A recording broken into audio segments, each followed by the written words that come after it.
status से फाटल हमर भक रे हमरा पकोरे लिखा शौक रे स्टेटस से फाटल हमर भक रे शौक बात हमारा पकहूँ सकबो मिटा दी लवर हमार होई मैं से बात कर दी फोटो पर में हो लिखी स्टेटस लगा दी करे जा शौक बा हमारा कह सकूँ मिटा दी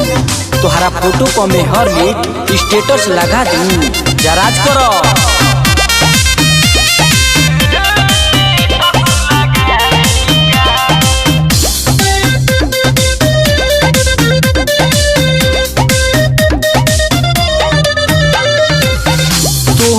खाती गाना कोई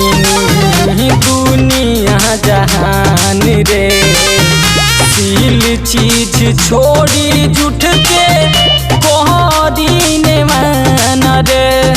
गारे पगली तोरा खाती गाना कोई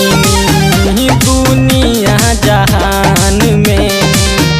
सील चीज छोड़ी जुट के कोहदीने मान रे बाहरी कौन फ्यूज में फ्यूजन हटा दी साथो लवर हमार होई मैं से बात कर दी फोटो पर में हो लिखी स्टेटस लगा दी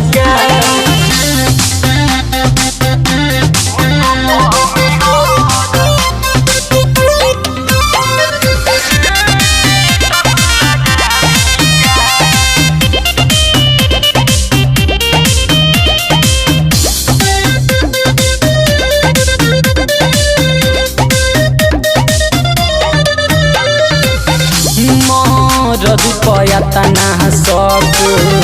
करबुए बुची